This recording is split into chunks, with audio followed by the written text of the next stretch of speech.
I might just hit it through a horse. That's on my element. I like dark skins. Love a melanin. The New York Jets pick in the 2020 NFL Draft. The Jets select Denzel Mims, wide receiver, Baylor. So with the Jets' second pick, they decided to go wide receiver. Now, I had mentioned earlier, they were thinking about going wide receiver as early as the first round, but the way the board fell, they got one of their top tackles. So when the second round came around, all Jets fans really wanted a receiver, and it got off to a scary start. With the first pick in the second round, the Bengals took T. Higgins, wide receiver out of Clemson, and then the very next pick, the Colts take wide receiver Michael Pittman, who played with Sam Darnold, the Jets' current quarterback at USC. And the Jets fans and Jets personnel probably got a little shaky that these guys are coming off the board that fast. So when their pick came around, pick 48, everyone was clamoring around thinking Jets go receiver here, but they actually traded their pick. So what they did was the Seahawks called them, they traded up. The Jets go back 11 spots and they pick up a third rounder. So they pick up this third rounder, an extra third rounder, I might add, and people are thinking that the Jets missed out on Denzel Mims, who was regarded as the best receiver still left. So then the Jets pick comes around and he's still there, and the Jets strike and they take him. Like I said, going to the draft, they needed a new receiver, at least one. So because of the loss of Rob Anderson, it became even a greater need. Even with Rob Anderson, I think the Jets needed to draft wide receivers and target that position in free agency. So he's 6'3", 207 pounds, and he's an ex-track star. As he's very fast. He ran a 4.38 40. So being able to trade down 11 picks and still get him, that's maximizing value there. And that's something that cannot go unnoticed. So now he's a raw talent. He is, like I said, an ex-track star. He's new to football, similarly to some other guys the Jets drafted. But he has speed. The Jets wanted to replace the speed they lost in Robbie Anderson. So they did that by getting a guy who runs a 4.38 40. He's also 6'3", so he has a nice wide frame, and his catching radius is among the elite of this draft class. Now, he fits in right into the Jets scheme as their ex-receiver. He will be a top 3 receiver for the Jets. He definitely will be starting on the outside alongside Rashad Perriman. Another thing to note is he's a Senior Bowl participant, so he has been in the college force quite some time. In this final season, he caught 66 passes for 1,020 yards and 12 touchdowns. So instantly, I think he's a red zone threat for the Jets. I think there might be some transitioning in terms of adjusting to NFL talent, as there will be for any prospect.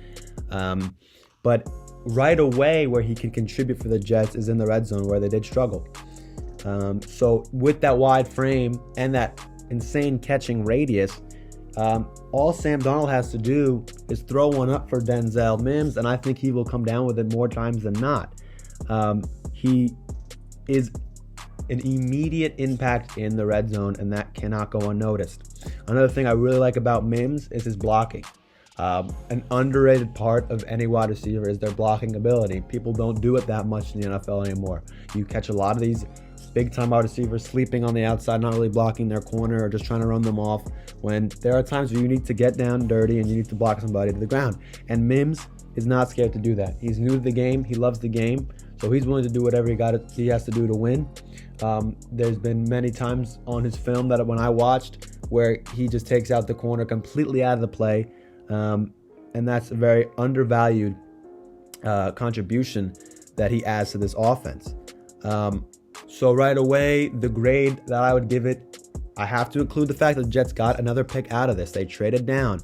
So the grade is also an A, similar to Mekhi Becton. Now, why is it an A? You get this guy in the second round, which is an amazing value to start with, just based off the fact that many people thought he might go late first. So you get him at the back half of the second round, and you accrue draft assets on top of it. So that has to be an A. Now, for his pro comparison, I'm kind of going to cheat here. He reminds me of two players. I see some Brandon Marshall and I see some Demaryius Thomas. Both perimeter threats at wide receiver, both tall guys, both red zone guys.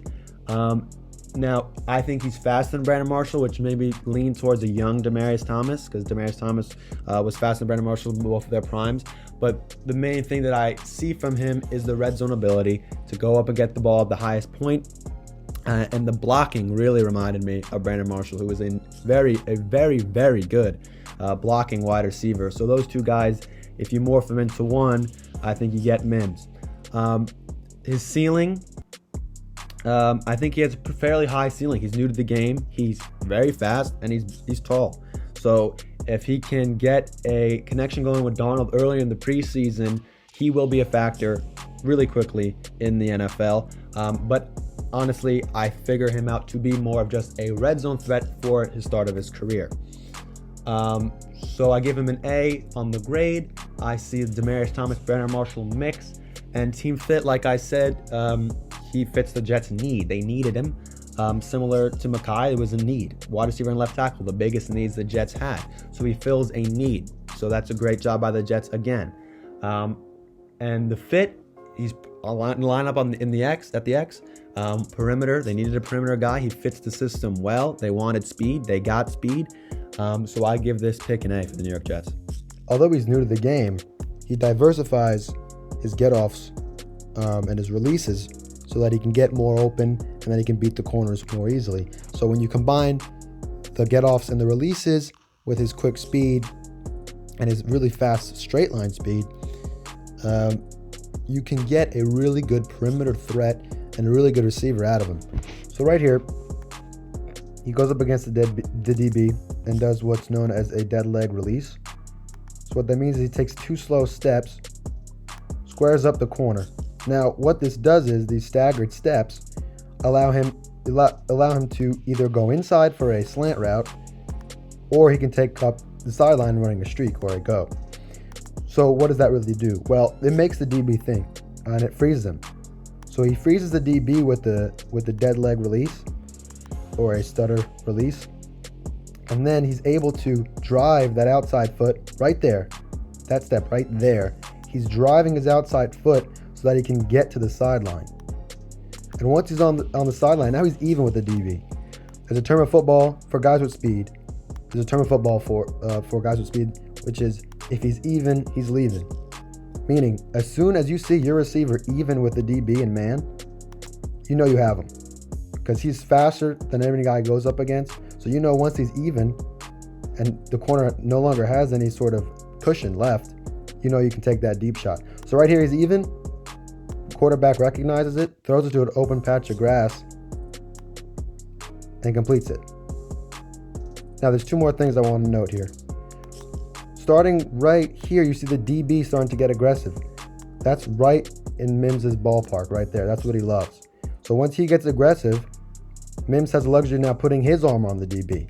Because when you have the even physicality between the DB and the wide receiver, that's not going to get called for pass interference. So he engages with his arm, gets what is you could call a push-off, but that's never going to be called. You see receivers do it all the time. Premier receivers like DeAndre Hopkins do it all the time. He is no exception to this rule. He will not be flagged for this. So he gets the extension of his arm. The physicality plays right into what he wants to do. And the ball. Just sort of a back shoulder here, which plays into Mims's wheelhouse again, being that he's a big physical receiver. So he's able to see the ball, adjust, go up, highest point. Beautiful. Getting the ball at the highest point is a must. And if you're tall enough to do it, and you could do it at a great rate, you'll be very successful in the NFL. So he goes up, gets it at the highest point, and he loves physicality. So when he gets hit here, he doesn't care. He's going to hold onto that ball. He's a big physical guy, 6'3", 206. Great big frame, catching radius, great catching radius. So he goes up, he can get it. Sideline awareness, great route. He runs his route so that the corner cannot use the sideline as an extra defender, which is a method they use often. So when he stacks the corner, he gets even, he leaves, Goes up, gets the ball at the highest point, comes down with it, absorbs the hit, keeps the ball. That's a catch. Great play. So next play here for Denzel Mims going up against Georgia DB. Again, diversifying his releases and get-offs. Ball snapped. Here he goes again. Outside jab step. Corner opens. You can see the corner open his hips just slightly to the outside right there. And what that does is it gives Mims what he wants. He wants an inside release here. So he takes that jab step out. DB follows him. And now look at the opening right there. He takes that opening. And now this is what he loves to do. Straight line speed, track speed. So once he gets the ability to just run free, there's nobody that can stop him now. Look at that. Burns him. Again, he can catch the ball through the hits. He's a physical guy. He's got speed. He's a rare combination of speed and strength. So he sets up the corner with the jab step right there. Now he has the opening he wants. He takes that opening, straight line speed. He has a step on. If he has a step on a DB, there's no way they're catching him. Quarterback recognizes it, throw it to the open patch of grass again. And that's easy. That's easy completion. And I want to note, Sam Darnold, the quarterback for the Jets, he can do this. There is no reason why, day one, if Mims can get a break like this, if Mims can get a step on a defender like this, take that outside jab step, fools the DB, goes back inside, there's no reason why Darnold cannot complete a pass like this. Open patch of grass right there. Easy completion. And now this is something the Jets love to do. They love to send their guys deep. They want Darnold to get comfortable throwing deep.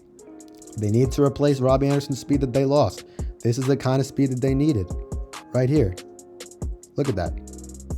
That's an SEC DB that he just burns. Beautiful play by Mims. Great job setting up the defender. A lot of people don't realize route running is an art. You need to set up the defender. Get to the open lanes. Use the cushion to your advantage. Use your release to your advantage. Outside, inside release. He uses that jab step. Let's watch it one more time here. Uses the jab step outside. Creates the cushion inside. Now he has a perfect lane up the numbers. Throws on the money. Big play. Now we got one final play here for Denzel Mims. So I talked a lot about his physicality. Here's a great example of it. I showed you his different releases, his different get-offs. This is where he just uses brute strength, his brute skill, his physical attributes to make this corner mess up and get open.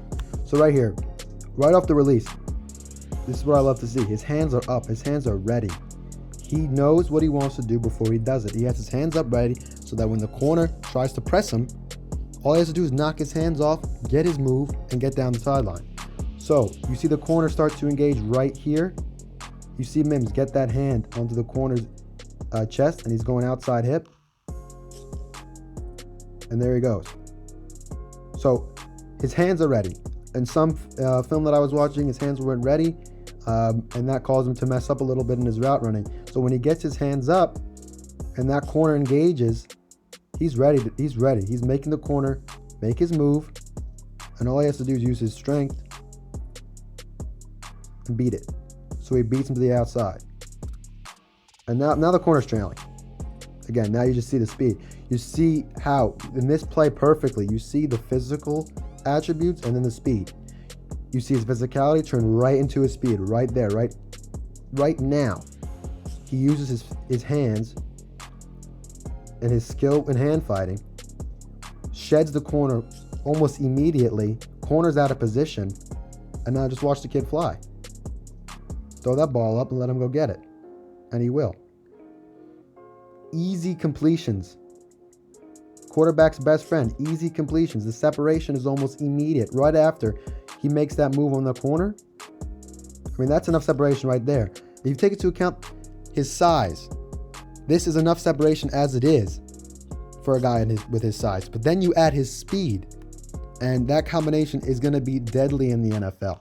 Now, like I said earlier, red zone threat, he's a big play waiting to happen too. So if the coaching staff can get him to keep his hands up, give him some more moves, and let him just go to work. You know, one-on-one. If you're playing this kid man, you're going to have to watch out. NFL teams are going to have to watch out from day one if you can play this kid man. He has great hand skill, and you cannot teach speed. So once they teach him some more footwork, some more handwork, I have no reason to believe this guy will not be a dominant force in his career in the NFL. I might just hit it through a horn, that's not my element. I like dark skins, love a melanin, talk pushing me the tone when I'm stepping in. 30 bottles at the scene till I'm sentiment. I had the Lambo, switch to the Rari. I'm a gangster, but I like to party. Pop a Birkin,